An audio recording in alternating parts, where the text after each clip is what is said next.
Meus queridos, a paz do Senhor a todos. Estamos de volta com a nossa análise de Gênesis a Apocalipse. Hoje estaremos analisando o capítulo 34 de Gênesis, onde se deu o estupro de Diná, a filha de Jacó. 1739 aproximadamente antes de Cristo, Jacó, ainda residindo em Siquém, fora dos planos de Deus.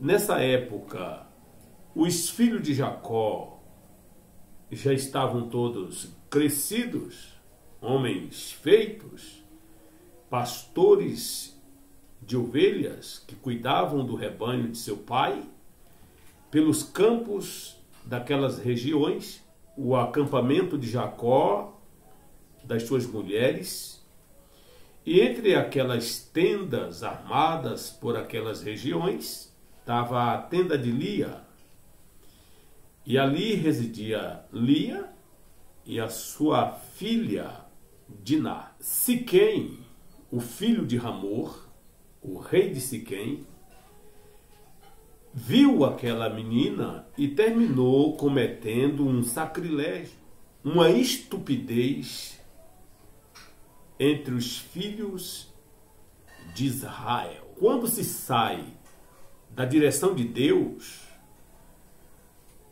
o preço a pagar é alto.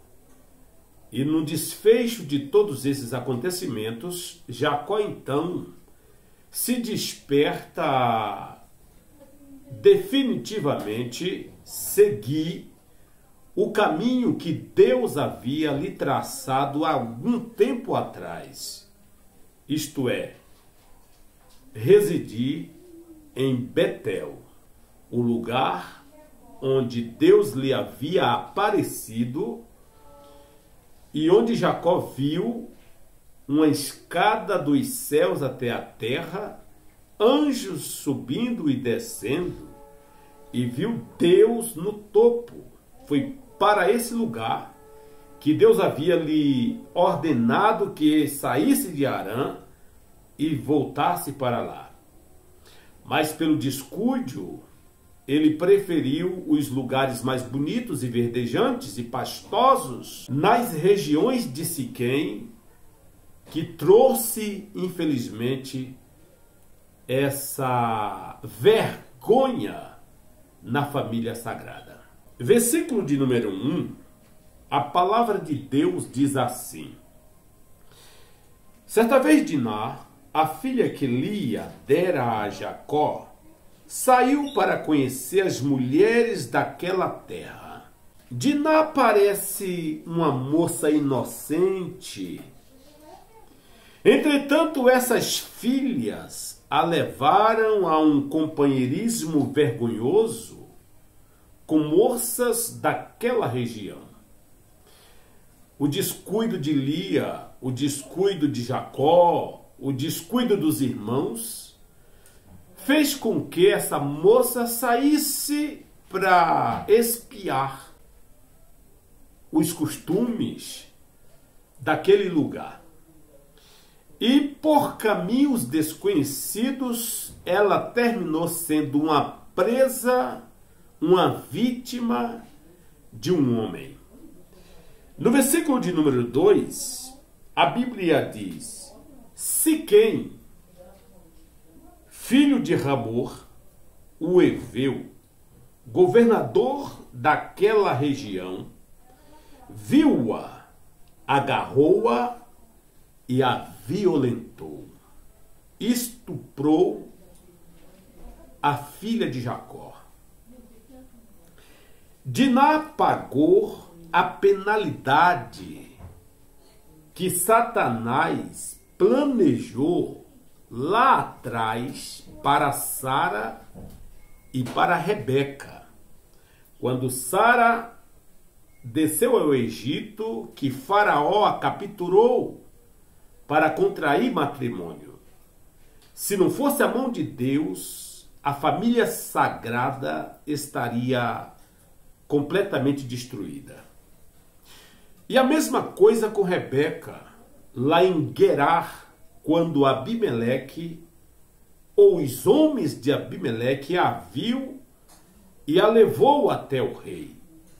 Mas por intervenção divina, Deus poupou também a vida de Rebeca. Mas o diabo, nosso inimigo, não dorme. Ele continuou através dos anos procurando uma brecha para destruir a família sagrada. E aqui ele achou, nessa pobre moça inocente, uma vítima que fora estuprada. E com isso o diabo tentava destruir os planos de Deus nessa família. Pois o diabo sabia dos planos futuros da redenção que Deus estava propondo para a humanidade através de Jesus Cristo. Então o diabo sempre procurou destruir os planos de Deus. No versículo 4, a Bíblia diz: por isso Siquém foi dizer a seu pai Ramor: consiga-me aquela moça para que seja minha mulher. Havia estuprado a moça, violentado a moça contra a vontade dela, e ele se gamou, se apaixonou pela jovem. Ele propôs matrimônio com ela, segundo diz o verso 3 e o verso 4. Mas o seu coração foi atraído por Diná, filha de Jacó, e ele amou a moça e falou-lhe com ternura, com romantismo, propondo o matrimônio. Plano do diabo para misturar o mundo com a família sagrada e assim estragar o advento do semente da mulher, conforme Gênesis 3 e 15. O matrimônio era arrumado nessa época e Siquém pediu ao pai Ramor que ele pudesse preparar os acertos. E conseguindo esse intento, a família sagrada poderia estar correndo sérios riscos.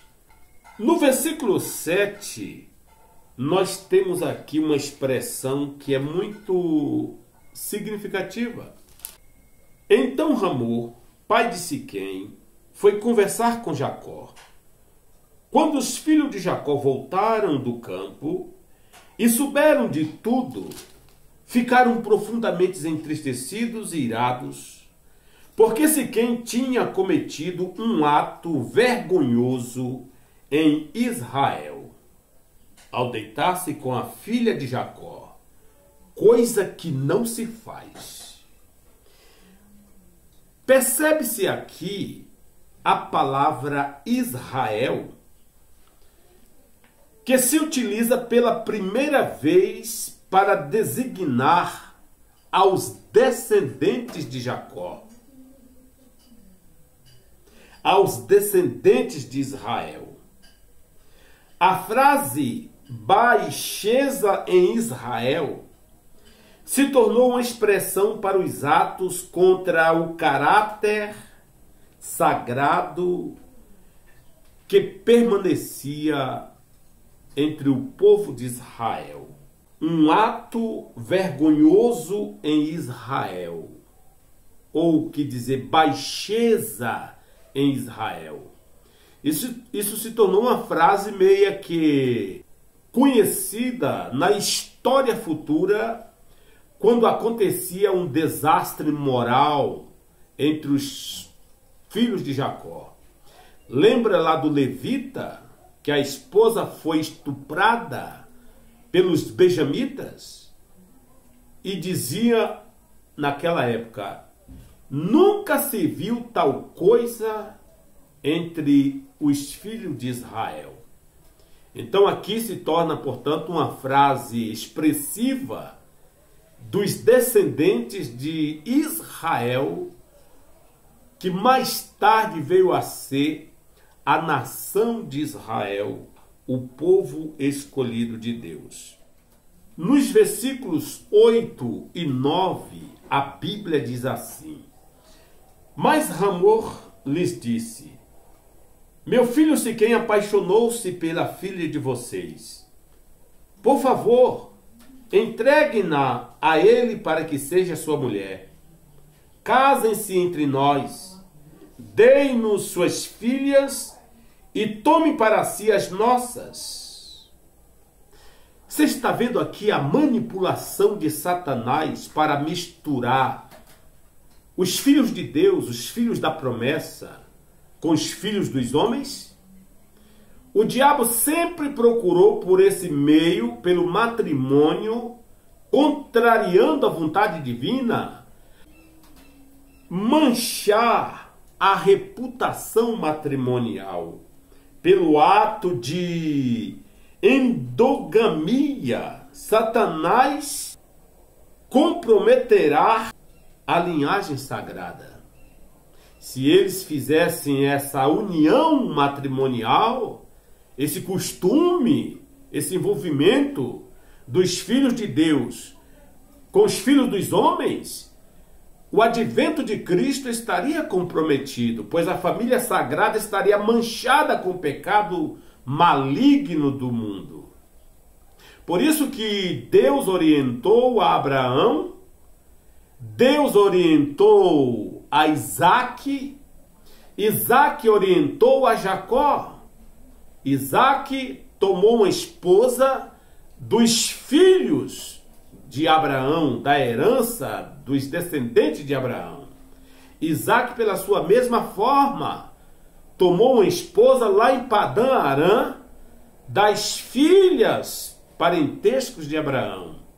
E Jacó, pela mesma forma, casou com Raquel pela direção de Deus e de seus pais, dentro da mesma parentela. E agora o diabo tenta misturar a família sagrada com a família maligna, mundana, promíscua, como eram os homens de Siquém. No versículo de número 25, a Bíblia diz assim: 3 dias depois, quando ainda sofriam dores, 2 filhos de Jacó, Simeão e Levi, irmãos de Diná, pegaram suas espadas e atacaram a cidade desprevenida, matando todos os homens. Mataram ao fio da espada Ramor e seu filho Siquém. Tiraram Diná da casa de Siquém e partiram embora. Os demais filhos de Jacó saquearam a cidade. Fizeram um engano. Veja quantos problemas Jacó teve que enfrentar na sua família por sair da direção divina. Eles tramaram, eles fizeram ali uso de um costume sagrado da circuncisão, fizeram uma espécie de um acordo com Ramor e Siquém e disseram: olha, beleza, nós vamos então contrair casamento com as filhas de vocês e as filhas de vocês conosco, mas com uma condição. Qual? Nós somos um povo circuncidado. Se vocês circuncidarem como nós somos, então nós daremos nossas filhas e pegaremos as vossas filhas e seremos um só povo. Pelo fato do rapaz estar apaixonado, aceitaram a proposta. Ramor chamou os cidadãos de Siquém na porta da cidade onde se julgavam as causas e propôs para eles o acordo e mentiu, ainda usou de engano, porque ele diz: olha, os rebanhos deles serão nossos e nós viveremos um só povo. Nossas filhas casarão com as filhas deles e as filhas deles casarão com os nossos moços. E os líderes de Siquém foram enganados, pois aonde Deus não está, aonde o diabo faz a sua farofa, o engano sempre prevalece. E sendo assim, todos eles circuncidaram. E Simeão e Levi, de astúcia, quando eles estavam sofrendo a violenta dor da circuncisão, pegaram cada um as suas espadas e mataram a fio de espada todos os homens de Siquém. Não deixaram um sequer vivo. Veja quantos absurdos acontecendo na família de Jacó, porque Jacó se acomodou em Siquém.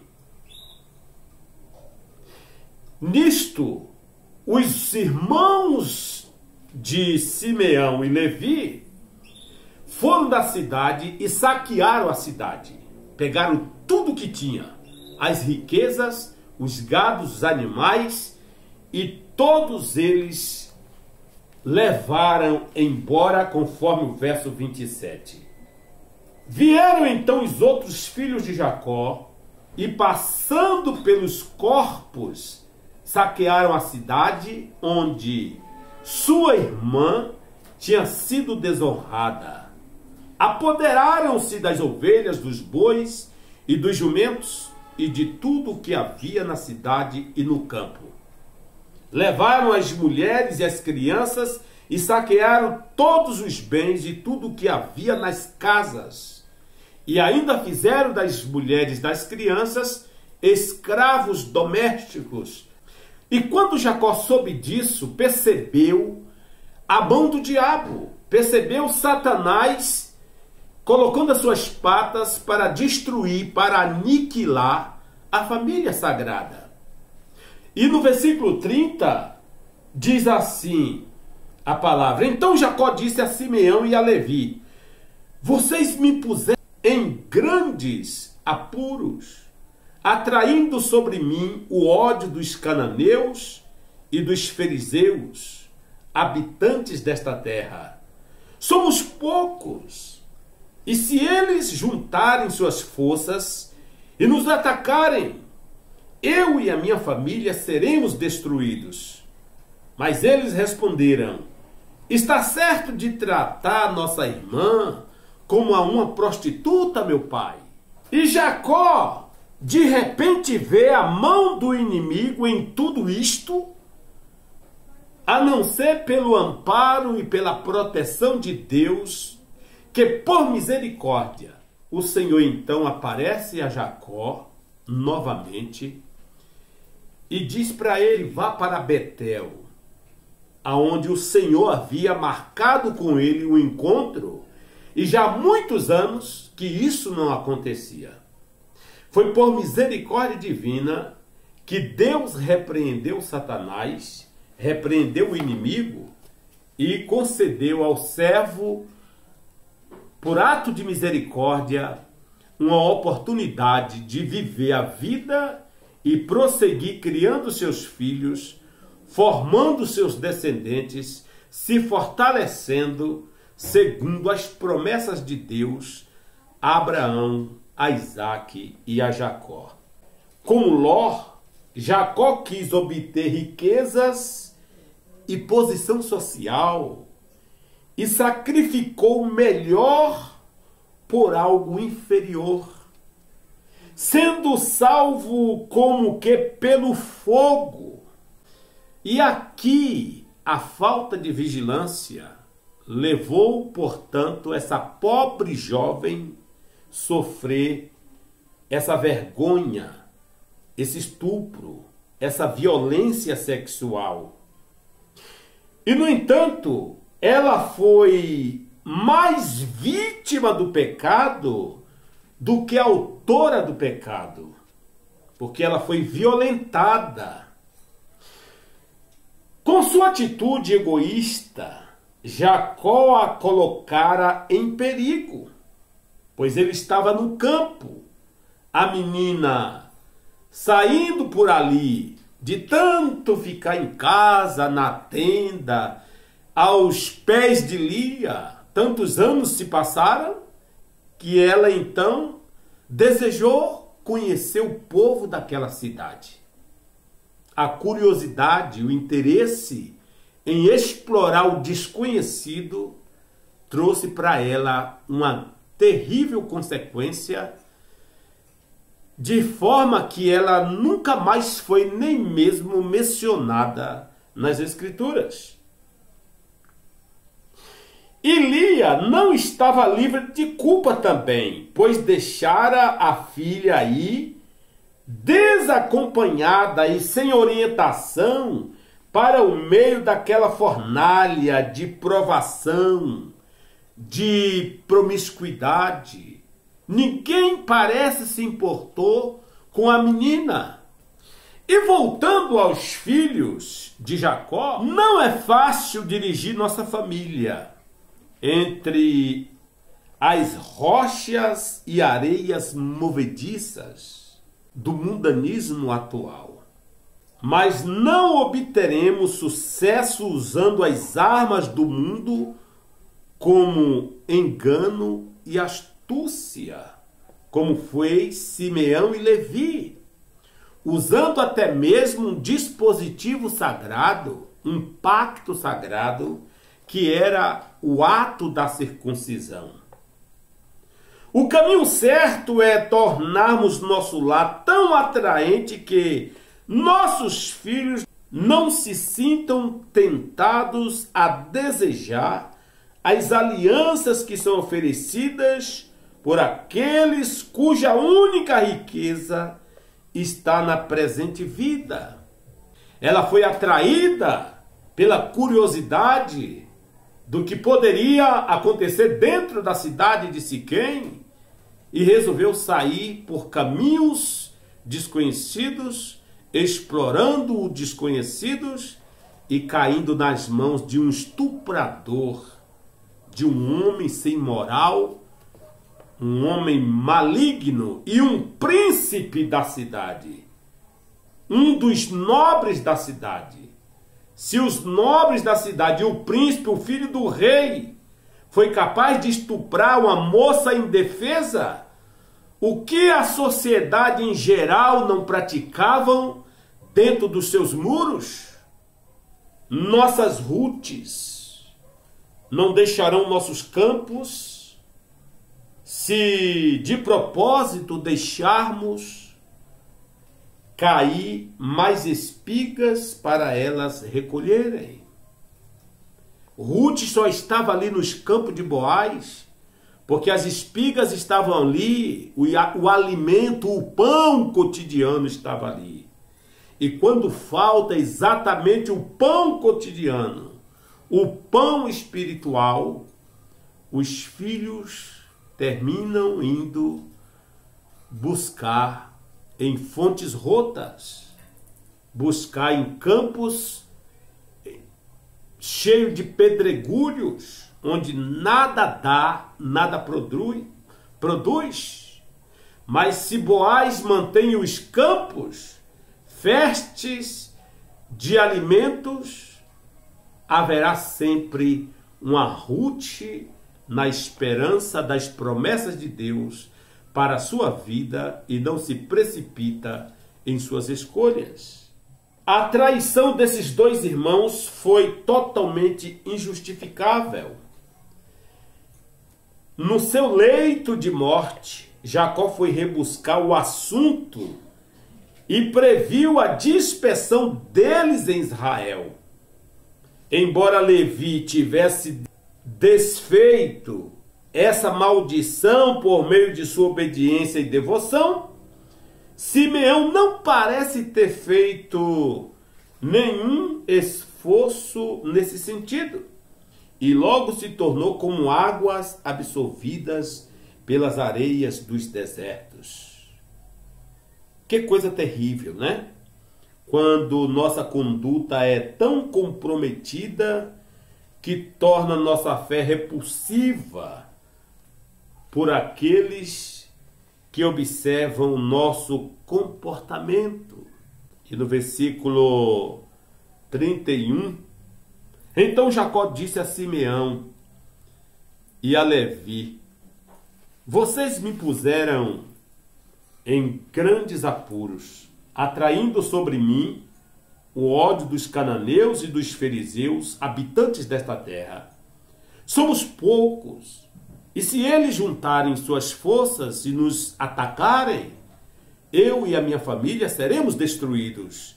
Ele percebeu aqui a mão suja do diabo e o perigo de ser aniquilado. E os propósitos de Deus, os pactos, as alianças, o plano de redenção estaria frustrado. Mas a misericórdia de Deus foi grande, que se manifestou e orientou a ele: Jacó, levante-se e vai-te daqui para Betel, aonde eu te manifestei e te fiz promessas. Mas eles responderam: está certo ele tratar nossa irmã como uma prostituta? Esta foi, portanto, a reflexão do capítulo 34 de Gênesis, que mostra o preço de quando se sai, se afasta dos propósitos e dos planos de Deus para a sua vida, para a minha vida e para a vida de qualquer indivíduo que tenha uma missão de Deus a realizar na terra. A palavra de Deus, então, no capítulo 35, mostra Jacó experimentando um avivamento espiritual, uma reconciliação. E o Espírito do Senhor, a presença do Senhor, a misericórdia do Senhor, coloca novamente Jacó, Israel, de rumo ao caminho que Deus havia lhe traçado, Betel. Mas isto nós veremos na nossa próxima análise de Gênesis a Apocalipse. Dê um joia, deixe o seu comentário, compartilhe este conteúdo e se inscreva em nosso canal. Fazendo isto, você nos motiva a continuar produzindo conteúdos como este para a edificação espiritual de muitas pessoas. Deus abençoe, em nome de Jesus.